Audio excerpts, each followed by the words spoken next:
कोई सफ्ते में सत्य का व्रत, कभी अहिंसा का, कभी ब्रह्मचर्य का, कभी अपरिग्रह का। तो ऐसे अलग अलग व्रत एक एक सप्ताह के लिए प्रैक्टिस करना चाहिए और उसमें बहुत अच्छा लगता है। ये बहुत इंटरेस्टिंग है योग। योग बिल्कुल भी रूखा सूखा नहीं है। सबसे ज़्यादा रस योग में ही है। बाहर तो सब उस रस की परछाई है, बाहर रस नहीं है। बाहर का संसार नीरस है, जिसको हमने रसीला और रंगीला मान लिया है, वो तो उसकी छाया है, डुप्लीकेट है वहाँ पर सब कुछ। ओरिजिनल यहाँ है, योग में है, लेकिन उसके लिए थोड़ा प्रवेश करना पड़ता है उसके अंदर। दरवाजे के बाहर खड़े रहें तो नहीं मिलेगा, अंदर जाएंगे तो बहुत माला माल होकर के आप बाहर निकलेंगे। तो पहला, सबसे पहला मैंने बताया ब्रह्म यज्ञ, ये जरूर करना चाहिए। दूसरा है फिर देवयज्ञ। देवयज्ञ का मतलब है अग्निहोत्र। तो जो आर्य समाज आदि से जुड़े हैं, ऐसी बैकग्राउंड है जिनकी, तो वो तो अपने घर में रोज यज्ञ कर लेते हैं। रोज करने की आपकी नहीं परिस्थिति है तो 8 दिन में एक बार कर लें, रविवार को कर लें। तो प्रतिदिन कैसे करें देव यज्ञ, फिर रोज नहीं कर सकते हैं तो आप एक दीपक जला के रखें अपने घर में, घी का दीपक जला के रखें। आजकल जैसे सर्दी है तो आप उसमें 80% तिल का तेल और 10% बाकी दूसरे तेल मिला लें, उसमें नारियल का, मूंगफली का और 5% घी मिला लें और उसको भर के किसी पात्र में रख लें, क्योंकि घी जम जाता है आजकल सर्दी में। तो ये इस प्रकार से 4-5 तेल, और उसमें 80% तेल तिल का ही होना चाहिए, क्योंकि जैसे यदि आपने सरसों का तेल ज़्यादा ले लिया तो उससे पूरा घर काला हो जाएगा और उससे कार्बन डाइऑक्साइड बहुत ज़्यादा बनती है। लेकिन जो तिल का तेल है उससे कार्बन बिल्कुल नहीं बनता है और उसकी जो चमक है वो बिल्कुल गोल्डन जैसी है। मैं स्वयं भी वो जलाती हूँ और दक्षिण में सब मंदिरों में, सबके घरों में उसी का दिया जलाते हैं, तिल के तेल का। तो वो एक मिनी यज्ञ हो जाता है। और हो सके तो आप उस ज्योति को अखंड बना करके रखें, कभी बुझने ना दें, क्योंकि उसको जब देखेंगे तो आपको याद आएगी कि इस ज्योति के साथ साथ मेरे जीवन की भी, यज्ञ की, धर्म की, सेवा की ज्योति जलती रहे। ऐसे ही उसको देख करके प्रेरणा मिलती है कि मेरे अंदर की ज्योति भी बुझे नहीं। तो ये हो गया देव यज्ञ। और बीच बीच में जब कभी छुट्टी हो, रविवार हो, तो उसमें सुगंधित सामग्री डाल करके, उसमें लोबान, गुगुल, सूखा नारियल, जावित्री, तो ऐसी ऐसी सुगंधित चीज़ें डाल करके अपने घर में यज्ञ करें। तो कोरोना आपके घर में तो क्या, आपके पड़ोसियों को भी नहीं आएगा। इतना शुद्धिकरण हो जाएगा इससे इन्वायरमेंट का। योग और यज्ञ, ये दो जिसके घर में रहेंगे उसके घर में कभी कोई बीमारी नहीं आएगी, कभी कोई आपत्ति नहीं आ सकती है, कभी कोई विपत्ति नहीं आ सकती है। उसके घर में कभी भी कोई अधर्म का वास या बुरी शक्तियों का वास नहीं हो सकता है। तो ये खास करके तो बहनों की ड्यूटी है। लेकिन अगर आज की मीटिंग में कुछ भाई जुड़े हों तो वो अपने घर में जो महिलाएं हैं उनको जा करके बता सकते हैं। तो ये हमारा कर्तव्य कर्म है, ये ऑप्शन नहीं है। जैसे मैंने बताया कि अभी बच्चों को योग सिखाना, ये आगे जा करके, अभी तक तो ऑप्शन था, लेकिन अब ये एक नेसेसिटी बन गई, अब ये एक आवश्यकता बन गई है। हमें अपनी संततियों को ये सिखाना ही पड़ेगा। ये भोजन से भी ज़्यादा अनिवार्य हो गया है योग हमारे लिए। तो ये 5 महायज्ञ भी हमारे लिए ऐसे ही अत्यंत अनिवार्य हैं। तो ये दूसरा हुआ देवयज्ञ। तीसरा है फिर पितृयज्ञ। पितृयज्ञ मतलब इन सब को देव माना है। माता पिता, गुरु, आचार्य, हमारी ये ज्ञानेंद्रियाँ, मन। आज ही मैं पढ़ा रही थी, एक महर्षि दयानंद ने एक पुस्तक लिखी है, ऋग्वेद आदि भाष्य भूमिका।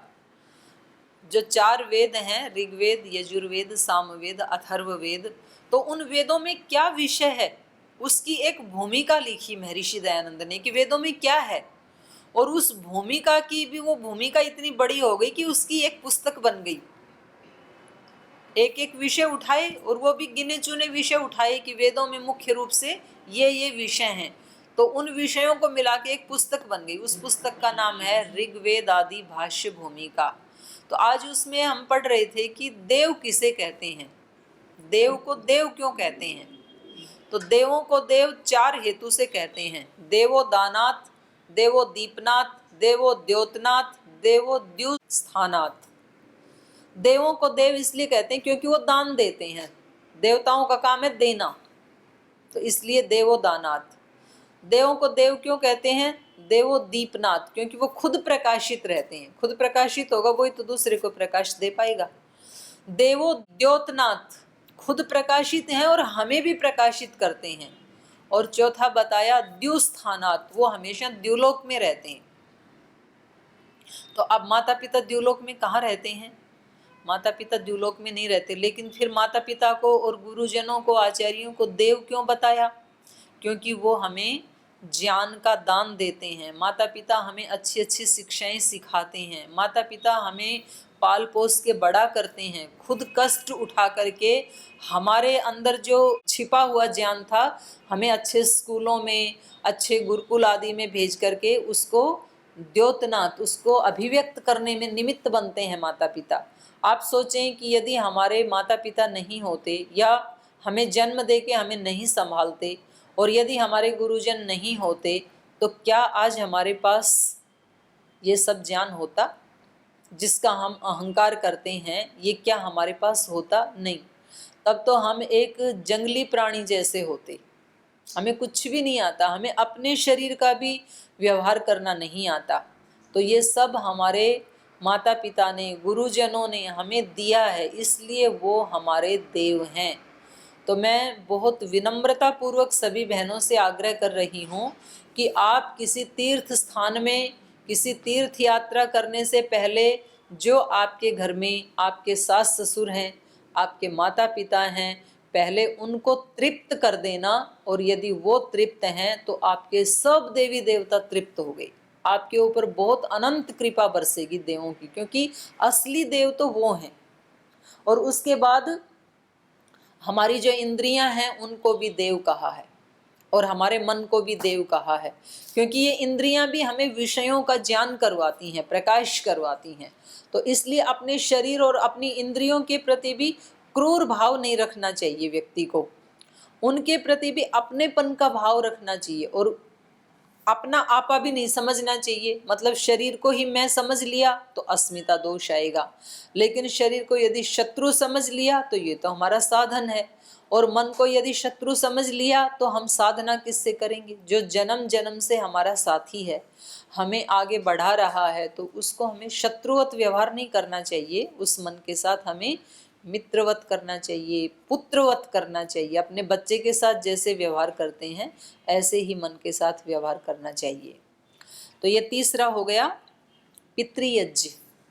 और यदि अपने माता पिता नहीं हैं घर में, स्वर्ग सिधार गए हैं, तो फिर हमारे आसपास जो भी बड़े बुजुर्ग रहते हैं, हमारे मोहल्ले में, गली में, या फिर हमारे इलाके में जो भी विद्वान पुरुष हैं, योगी पुरुष हैं, सन्यासी पुरुष, उन सब का हमें सम्मान करना चाहिए। माने ऐसे एक वो निंदा के उसमें बोलते हैं, जीवित पिता को दंडम दंडा और मृतक पिता को भेजें गंगा। जब माता पिता जीवित थे तब तो उनके साथ दंडम दंडा रखते थे, झगड़ा रखते थे, और जब वो मर गए तो फिर गंगा उनके अस्थि विसर्जन करने के लिए जाते हैं, फिर उनके नाम पे श्राद्ध मनाते हैं। तो फिर माता पिता के आशीष तो मिलेंगे नहीं, वो तो गए, तो फिर खुद खा लेते हैं। तो अभी जीते हुए हमें ये योग में ही सम्मिलित है पितृयज्ञ। तो कभी भी अपने बड़ों की बद दुआएं नहीं लेनी चाहिए, जितना हो सके अपने बड़ों के आशीष का पात्र बनाना चाहिए व्यक्ति को, क्योंकि उनके आशीष जबरदस्ती नहीं मिलते हैं, उनके आशीष पात्रता प्राप्त करने पर मिलते हैं। उनके आशीषों का पात्र कौन है, उसको आशीष मिलेंगे। अगला है अतिथि यज्ञ। तो यद्यपि आजकल तो इसका फैशन ही चला गया, अतिथि मतलब जो बिना ही कहे आ जाते थे। तो पहले तो मोबाइल फोन तो थे नहीं, तो कैसे बताते। तो अभी हम अतिथि यज्ञ और बलि वैश्व देव यज्ञ दो हमारे बचे थे। और जैसा मैंने आपको बताया था कि श्रद्धेय स्वामी जी महाराज से निवेदन किया था, तो हम सबको आशीर्वाद देने के लिए श्रद्धेय स्वामी जी महाराज हमारे बीच में उपस्थित हैं। जी प्रणाम प्रणाम प्रणाम प्रणाम। बहुत अच्छी सेवा दे रही हैं सब बहनें, और मुझे प्रसन्नता है ये कहते हुए कि इस कोरोना काल में भी तमाम चुनौतियों के बीच में लगभग 9,000 टीचर्स, असिस्टेंट टीचर्स बहनों ने तैयार किए। यह काबिले तारीफ़ ही नहीं, यह अपने आप में बहनों का संगठन के विस्तार के लिए, योग के प्रचार के लिए और इस संकट काल में लोगों की सेवा के लिए बहुत बड़ा कार्य सब बहनों ने किया। उसके लिए सब बहनों का बहुत बहुत अभिनंदन है। आपने बहुत बड़ा ये सेवा का कदम उठाया है और उसमें बहुत अग्रणी भूमिका में है बहन सीमा जी, बहन लक्ष्मी जी, बहन शोभा जी और पूरे इसके अलावा आज छत्तीसगढ़ की भी बहनें जुड़ी हैं। वहाँ बहन जया जी और तमाम बहनें बहुत प्रामाणिकता से सेवा कर रही हैं और विस्तार देना है। हमारे मन में निरंतर ये भावना रहनी चाहिए कि हम अधिक से अधिक क्या योगदान दे सकते हैं इस जगत को सुंदर बनाने के लिए, और यही जीवन का प्रयोजन है। The purpose of life, what we can contribute for humanity, for our nation, for this whole existence, ये बड़ा प्रयोजन है कि हम मैक्सिमम क्या अपना दे सकते हैं। और ये सब करके जितनी खुशी मिलती है उतनी प्रसन्नता जगत के किसी सत्ता, संपत्ति, पद, प्रतिष्ठा, सम्मान से नहीं मिल सकती।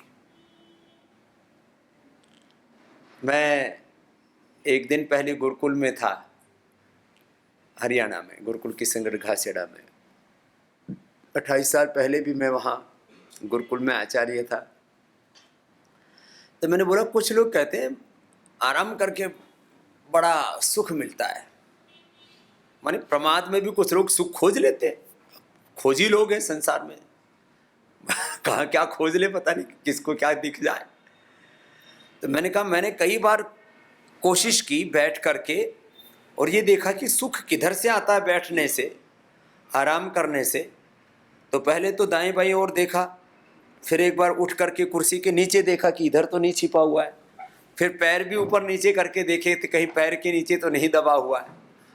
लेकिन मैंने देखा कि आराम तलबी से बैठ करके कहाँ से सुख मिलता है। हमको तो वो जगह मिली नहीं कि वो जो है धरती के नीचे से सुख ऊपर उभरता है कि दाएं पैर के बाएं पैर से कहाँ से, या लेटने पर पीठ के जरिए कहीं से सुख मिलता है। ये व्यक्ति का भ्रम है कि प्रमाद से सुख मिलता है, पुरुषार्थ से सुख मिलता है। कितने लोगों को आज पतंजलि के माध्यम से, लाखों ने, करोड़ों लोगों को स्वास्थ्य मिला, सुख मिला, शांति मिली, प्रसन्नता मिली, समृद्धि भी मिली और अलग अलग प्रकार से जीवन की दिव्यता मिली। तो इतना बड़ा ये जो कार्य है, इतना बड़ा ये जो अनुष्ठान है, यज्ञ है, सेवा है, इसमें आप बहनों की बहुत बड़ी भूमिका है। मैं ऐसे कभी भी कंपैरेटिव बात नहीं करता हूँ, लेकिन क्योंकि पूरे भारतवर्ष में लाखों भाई भी सेवा में लगे। पतंजलि योग समिति, भारत स्वाभिमान युवा भारत, पतंजलि किसान सेवा समिति में भाई और बहन दोनों की सब जगह बड़ी भूमिका है। लेकिन महिला पतंजलि योग समिति की ओर से जो पूरे राष्ट्र में सेवा चल रही है, वह अपने आप में अप्रतिम है, अपने आप में अतुल्य है, अपने आप में वो एक्सीलेंट। माने उसके लिए मेरे पास शब्द नहीं, यानी मैं निशब्द हो जाता हूँ। मेरा हृदय कृतज्ञता से भर आता है कि किस प्रकार से आप सब बहनें तन मन धन जीवन से, इस पूरे अपने सर्वस्व से इस सेवा में लगी है। और सेवा धर्मो परम गहनो योगी नाम अगम्य। हमारे पूर्वजों ने भी कहा है कि सबसे बड़ा जीवन का सौभाग्य है कि हम कितनी बड़ी सेवा कर रहे हैं। और ये सारी सेवा करने का जो सौभाग्य परमात्मा ने सबको दिया है, उसमें आज भी इतनी बड़ी संख्या में सब बहनें जुड़ी हैं, तो मैं तो एक ही बात कहूँगा, जीवन का सब कुछ सेवा पर निर्भर करता है। और सेवा शब्द उसके लिए प्रयोग होता है, बाकी के लिए हम कर्म प्रयोग करते हैं, बाकी के लिए हम work and performance, we are using so different words. सेवा एक बहुत बड़ा शब्द है जिसमें हम अपने पूर्ण विवेक का, पूर्ण निष्ठा का, पूर्ण पुरुषार्थ का, अपने पूर्ण समर्पण का, अपने सर्वस्व का उपयोग सबकी भलाई के लिए करते हैं। इतना ये बड़ी महिमा है इस सेवा की।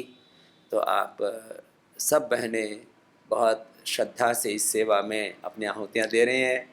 और बहनों के इस प्रशिक्षण शिविर में पूरे देश से हजारों भाई भी जुड़े हैं और कुछ तो परिवार के साथ जुड़े हैं। तो जो पूरे परिवार योग में हो रहे हैं, आने वाली नस्लों को, पीढ़ियों को रोगों से, बीमारियों से, बुराइयों से और सब प्रकार के अशुभ से, सब प्रकार के जीवन में दुख और दरिद्रताएं हैं, बहुत प्रकार की चुनौती है, उन सब से बचाने के लिए योग ही एक सबसे बड़ा साधन है इस कलयुग का। नहीं तो छोटे छोटे बच्चों में ब्लड प्रेशर, अर्थराइटिस। एक माँ मुझसे बोली, बाबा जी मेरे को तो 55 साल में जाकर के अर्थराइटिस हुआ, मेरे बालक को तो 15 साल में ही अर्थराइटिस हो गया। बच्चों को अर्थराइटिस, ये कोरोना का संक्रमण के साथ साथ ये बीमारियों का संक्रमण पीढ़ी दर पीढ़ी होता जा रहा है। लोगों को जेनेटिकली बीपी है, शुगर है, थायराइड है, अर्थराइटिस है, लिवर किडनी की प्रॉब्लम्स है, जेनेटिकली मेंटल डिसऑर्डर्स हैं, क्या क्या नहीं है। और यदि ये क्रम ऐसे ही चलता रहा तो एक बहुत भयावह तस्वीर दिखती है कि आने वाली पीढ़ियों को हमने बीमारियों से और अलग प्रकार की बुराइयों से, अलग प्रकार की कुंठाओं से, अलग प्रकार की शारीरिक दुर्बलताओं के साथ जो मानसिक दुर्बलताएं और दरिद्रताएं हैं, उन वैचारिक दुर्बलताओं और दरिद्रताओं से हमने लोगों को नहीं बचाया तो ये पूरी मानवता संकट में आ जाएगी। योग से इस पूरी समष्टि को हम उभारने का कार्य कर रहे हैं। आप सब बहनें इस सेवा में लगी हैं। ये बहुत बड़ा आपका ये अपने जीवन का, आपका भी ये सौभाग्य है। जब सेवा किसी को करने का अवसर मिले तो ये जीवन का सबसे बड़ा सौभाग्य है, क्योंकि सेवा से सब प्रकार के सौभाग्य का उदय होता है। मनुष्य की जो सच्ची संपत्ति है, जो जिसको हम कहते हैं इटर्नल प्रॉस्पेरिटी, शाश्वत संपत्ति, इटर्नल वेल्थ, वो क्या है? अच्छी बुद्धि, अच्छे विचार, अच्छी भावनाएं, अच्छा हृदय, अच्छा स्वभाव,